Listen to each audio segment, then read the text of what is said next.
Biblia ang hahatol. Isang palatuntunang napapanahon upang sagutin ang napakaraming katanungan tungkol sa mga relihiyon. Sa pananampalataya at higit sa lahat ay ang tungkol sa ating Panginoong Diyos.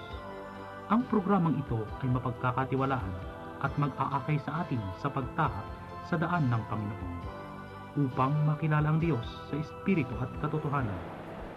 Anumang katanungan ay sasagutin na may katiyakan sapagkat Biblia ang hahatol.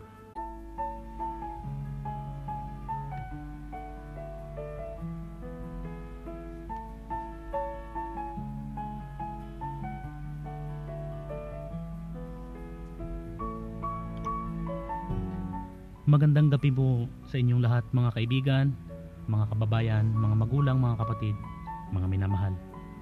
Muli ay naririto na naman po ang palatuntunang ito, ang Biblia ang hahatol, upang minsan pa ay ating dugtungan ang pagtatalakay tungkol sa pag-alam, pagkilala at pagsasaliksik tungkol sa Diyos sa pamamagitan ng banal na kasulatan.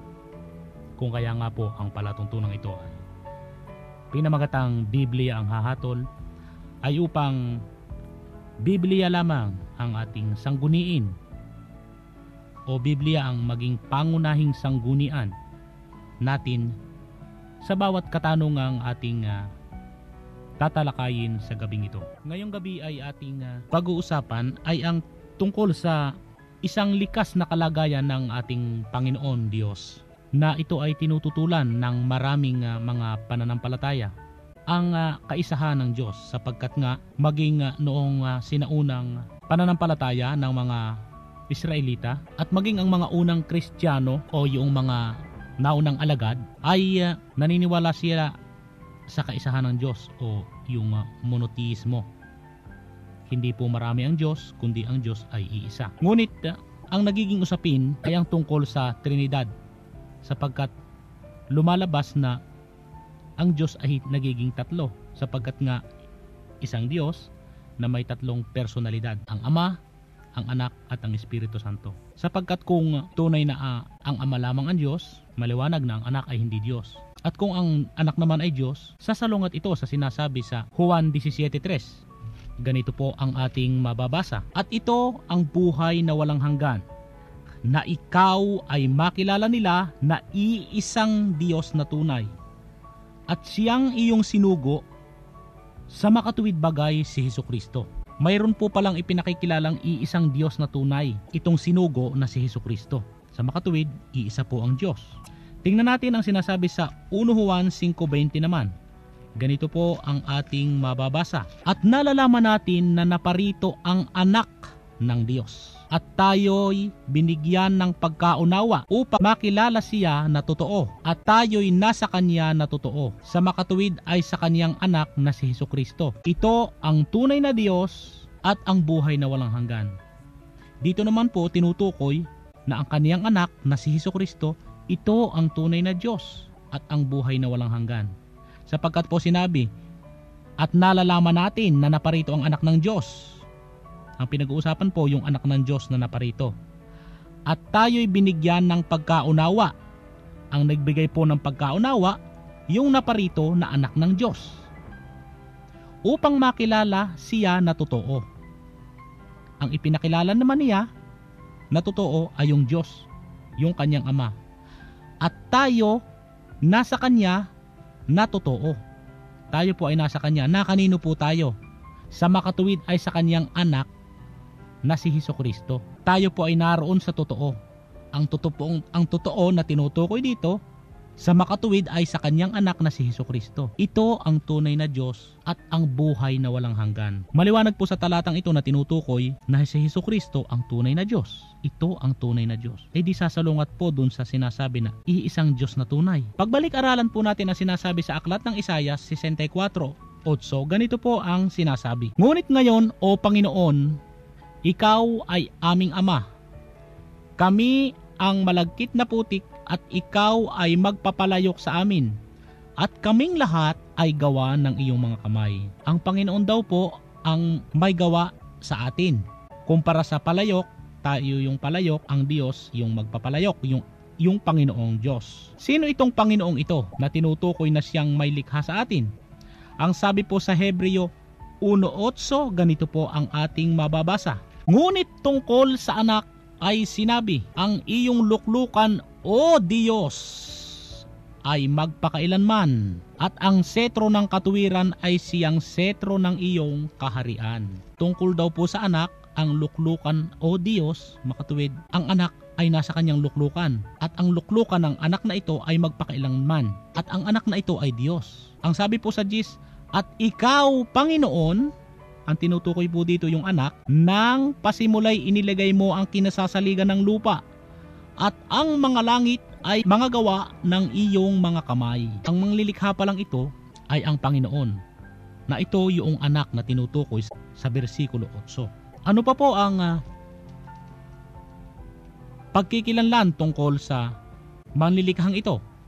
Ang sabi po sa Isaiah 54:5, ganito po ang ating mababasa. Sapagkat ang may lalang sa iyo ay iyong asawa, ang Panginoon ng mga hukbo ay kaniyang pangalan, at ang banal ng Israel ay iyong manunubos. Ang Diyos ng buong lupa, tatawagin siya. Ang may lalang daw po sa iyo ang iyong asawa, ang asawa po natin. Tingnan natin na sinasabi sa isa pang kalagayan na iniuulat sa Efesos 5:32. Ganito po naman ang ating mababasa. Ang hiwagang ito ay dakila, datapwat sinasalita ko ang tungkol kay Kristo at tungkol sa iglesia. 25. Mga lalaki, ibigin ninyo ang inyong asawa gaya naman ni Kristo na umiibig sa iglesia at ibinibigay ang kanyang sarili dahil sa kanya. 23. Sapagkat ang lalaki ay pangulo ng kanyang asawa gaya naman ni Kristo na pangulo ng iglesia, na siya rin ang tagapagligtas ng katawan. Ang asawa po pala ni Kristo ay ang iglesia, at ang iglesyang iyan ay ang kanyang katawan. At ang may lalang sa iglesyang iyan, ang nagtayo, ay mababasa po natin ito sa Mateo 16:18. Ganito po ang sinasabi. At sinasabi ko naman sa iyo na ikaw ay Pedro, at sa ibabaw ng batong ito ay itatayo ko ang aking iglesia, at ang pintuan ng mga Hades ay hindi magsisipanaig laban sa kaniya. Ang nagtayo po pala ng iglesyang ito, o ang lumikha, ang may gawa, ay si Kristo. Pagkatapos ang sinabi sa Isaiah 54:5, ang may lalang sa iyo ay ang iyong asawa. Sa Deuteronomio 6:4, mayroong sinasabi ang kasulatan na ganito. Dinggin mo, O Israel, ang Panginoon nating Diyos ay isang Panginoon. Ang Panginoon daw nating Diyos ay isang Panginoon. Sino nga itong Panginoong ito? Balikan natin ang Mateo 23:10. Ganito ang ating mababasa. Ni huwag kayong patawag na mga Panginoon, sapagkat iisa ang Panginoon, sa makatuwid bagay ang Kristo. Sa iba pong salin, lalong-lalo na sa mga sasalin ng Watchtower, ay makikita nating ang ginamit nilang pananalita ay salitang leader sa halip na Panginoon. Subalit po ang salitang leader ay napakababang pagkilala, para bagang ibinababa nila ang Panginoon Hesukristo sa kanyang tunay na kalagayan. Tingnan natin sa orihinal na kasulatan sa Greek o Griego kung ano ang nakasulat. Ang salita pong ginamit ng King James Version sa talatang ito na Panginoon sa atin namang salin ay masters o master, na sa Griego po ay kategetes o may kahulugang guide, master o teacher. Hindi po nabanggit dito yung salitang leader. Ito po yung ating makikita sa lexicon Strong number 2519. Strong number 2519. Ang nakalagay po ay yung salitang kategetes o kategetes ay guide, master, teacher. At iisa nga po ang ating guide o iisa ang ating Panginoon. Sa makatuwid bagay ang Kristo. Ang iniulat naman po sa Deuteronomio 6:4 ay isang Panginoon, isang ruler, isang guide, isang master. Ang kahulugan po naman ng ginamit sa Deuteronomio, ruler na katumbas ng Lord, guide at master Wala pong nakalagay na leader. Kasi po ang leader ang nagtatayo ay ang Diyos. Ang Diyos po ay hindi basta leader. Siya po yung maestro, siya ang guro, siya ang guide, siya ang panuntunan. Kaya po mali ang katuruan o ang salin upang pababain lamang ang katayuan o kalagayan ng Panginoong Hesukristo na guide. Mayroon pa pong patotoo na patungkol sa pagiging kataas-taasan ng ating Panginoon. Ito po, ang una po nating mababasa ay ang awit 83:18. Ganito po ang ating mababasa. Upang kanilang malaman na ikaw lamang na ang pangalan ay Yod-Heh-Vav-He, na karaniwan pong tinatawag na Jehovah o Yahweh. Yun po ay tawag lamang. Sa original po ay Yod-Heh-Vav-He. Ay kataas-taasan sa buong lupa. Yun pong pangalang Yod-Heh-Vav-He ang kataas-taasan sa buong lupa. Ano po naman ang ating mababasa sa Pilipos 2:10? Ganito po ang nakaulat. Paghambingin po ninyo ang mga talata. Upang sa pangalan ni Yahushua, yun po yung tinatawag nating Jesus, ay iluhod ang lahat ng tuhod. Pag sinabi pong lahat, wala pong exemption. Nang nangasa langit at nang nangasa ibabaw ng lupa at nang nangasa ilalim ng lupa. Maliwanag po ang sabi, sa langit, sa lupa, sa ilalim ng lupa.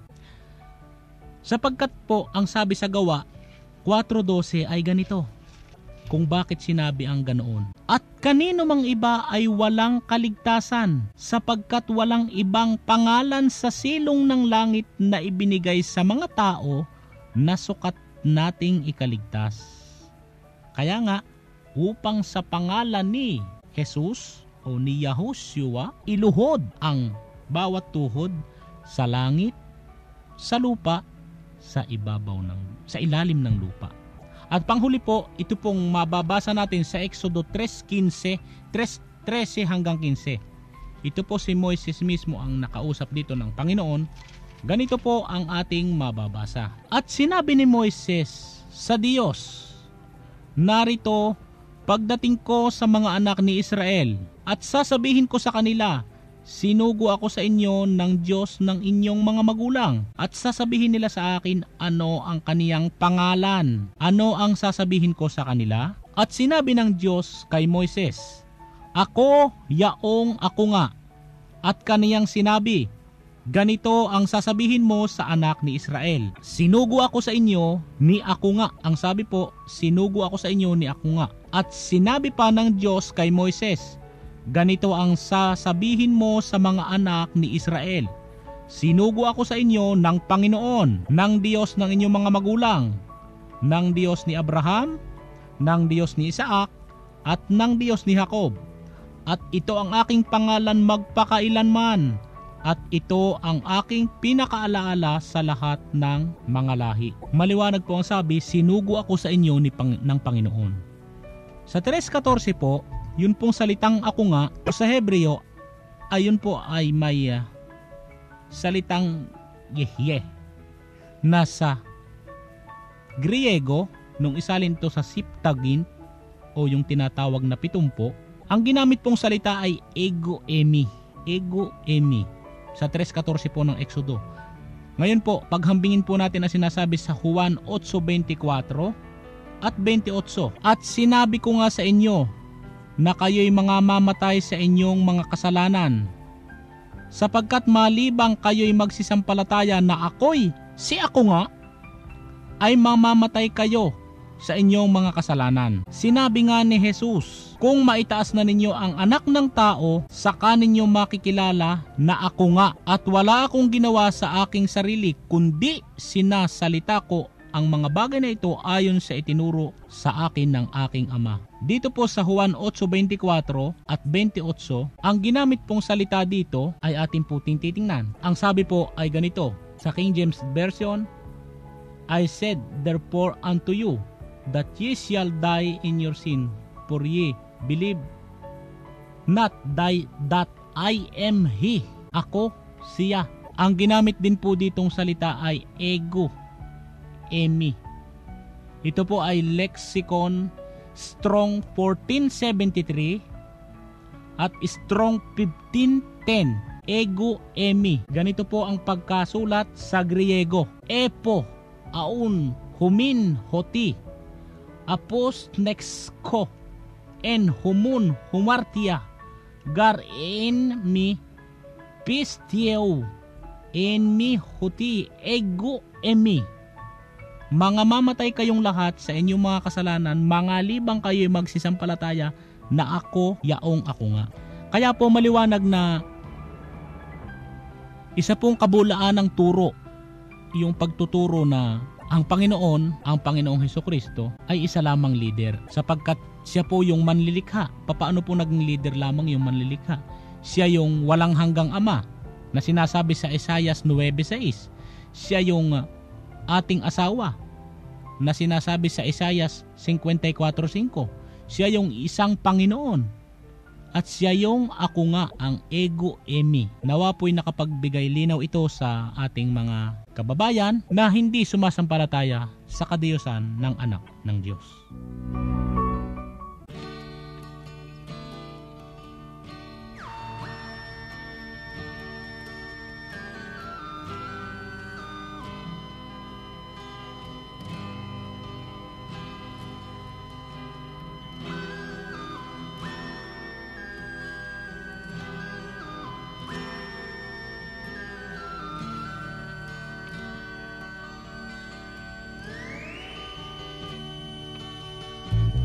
Tulad ng isang ibon, tao ay lumilipad.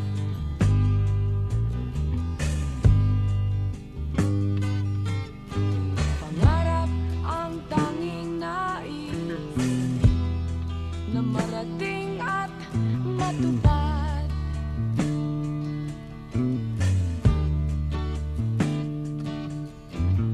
Isip ay nalilito pag nakakita ng bago.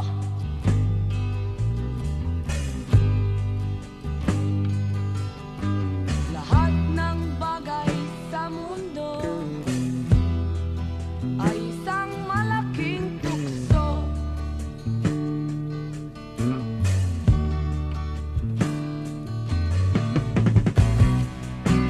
Bakit ba luluha?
may question po, ang sabi kong si Kristo daw ay Diyos, bakit daw siya namatay? Namamatay ba raw ang Diyos? At yan nga po naman ay kakikitaan natin ng talata na ito po ay nasa Pilipos 2:8. Basahin po natin kung ano ang sinasabi ng kasulatan. At palibhasa'y nasumpungan sa anyong tao, siya'y nagpakababa sa kanyang sarili, na nagmasunurin hanggang sa kamatayan, oo, sa kamatayan sa krus. Mukhang may katuwiran ang pangangatuwirang ito sapagkat sinabi na namatay nga naman sa krus. Ngunit kung titingnan po natin ang isa lamang talata, ay maaari tayong madaya. Sapagkat ganito po ang sinasabi sa 1 Pedro 3:18. Ating pong pakalimihin. Sapagkat si Kristo man ay nagbataring minsan dahil sa mga kasalanan, ang matuwid dahil sa mga di matuwid, upang tayo'y madala niya sa Diyos. Siyang pinatay sa laman, ngunit binuhay sa espiritu. Ang sabi po, siyang pinatay sa laman. At tingnan po natin kung ano itong lamang ito. Ulitin po natin. Basahin uli natin yung ibinigay sa ating talata.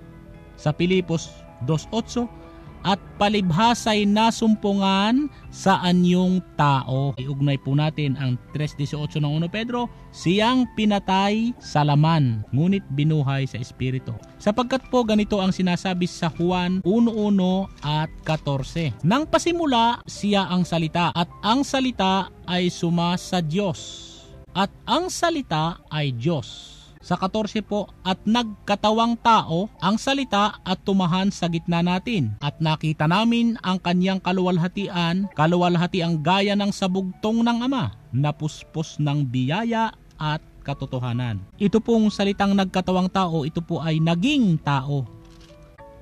Kaya po, hindi po katakataka na sabihin ni Jesus sa 8:40, ang ganito, datapwat ngayoy pinagsisikapan ninyo akong patayin na taong sa inyo'y nagsasaysay ng katotohanan na aking narinig sa Diyos. Ito'y hindi ginawa ni Abraham. Kung titingnan nga po natin ang talatang ito, lalabas na tao nga si Kristo. Talaga pong tao kasi po sa Juan 14 niliwanag po na nang pasimula siya ang salita at naging tao ang salita. Nung panahon pong yun, tao. Ngunit ang tanong muli ay, nawala ba ang kanyang pagka-Diyos? Nawala ba ang kanyang divinidad noong siya ay maging tao? Tingnan po natin ang sinasabi sa Colosas 2:9. Ganito po ang ating mababasa. Sapagkat sa kanya'y nananahan ang buong kapuspusan ng pagka-Diyos sa kahayagan ayon sa laman. Nananahan po pala ang kapuspusan ng pagka-Diyos. Hindi po nawala yung kanyang divinidad. Hindi po nawawala ang kanyang pagka-Diyos.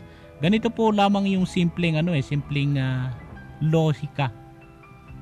Kung kukunin po natin ang tunay na unawa sa Juan 1:1 at 14. Galing po halimbawa, nang pasimula siya ang salita, at ang salita ay suma sa Diyos, at ang salita ay Diyos.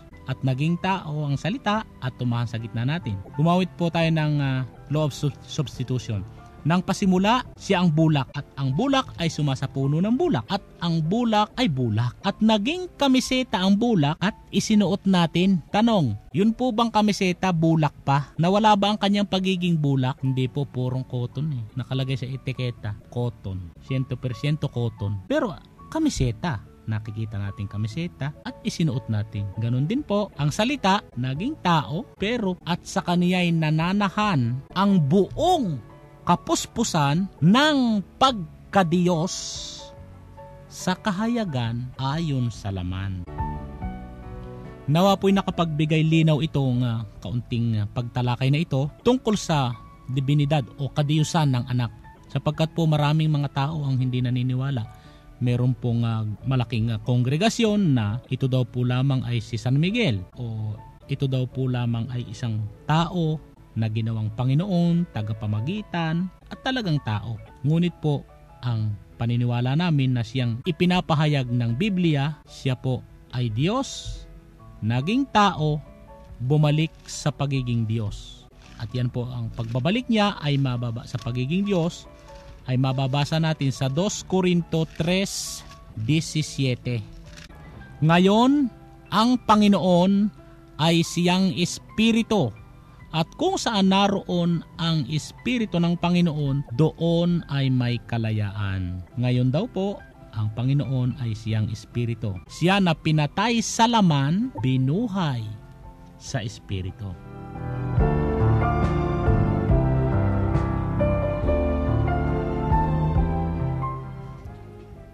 Ngayon naman po ay dadako tayo sa ilang mga katanungan na nakarating sa atin sa pamamagitan ng email at ng ilang ating at ang ilan ay sa mga text.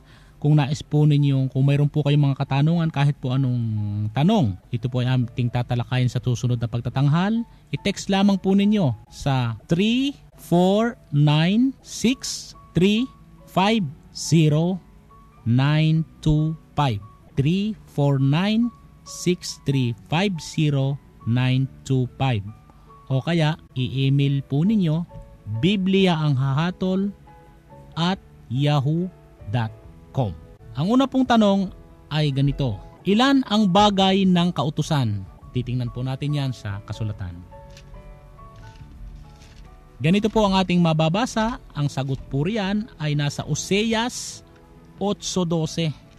Sinulat ko para sa kaniya ang 10,000 bagay ng aking kautusan, kanilang inaring parang katuwang bagay. Ang tanong po ay ilan ang bagay ng kautusan?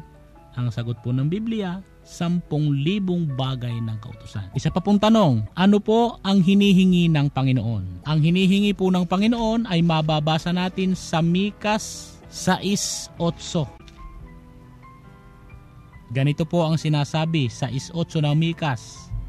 Kaniyang ipinakikilala sa iyo, o tao, kung ano ang mabuti at ano ang hinihingi ng Panginoon sa iyo, kundi gumawa na may kaganapan at ibigin ang kaawaan at lumakad na may kababaan na kasama ng iyong Diyos.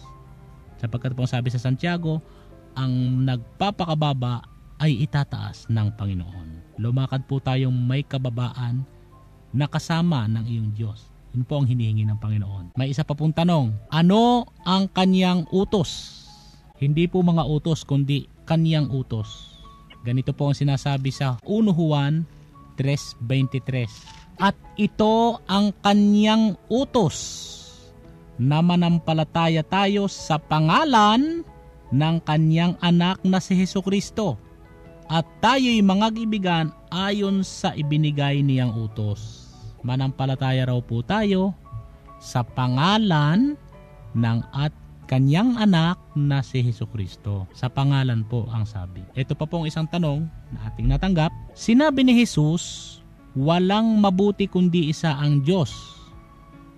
Tanong, ano ang mabuti bukod sa Diyos ayon sa Biblia? Sinabi na nga ni Jesus, walang mabuti kundi isa, ang Diyos. Meron pa bang mabuti bukod sa Diyos? Tingnan natin ang sinasabi ng kasulatan.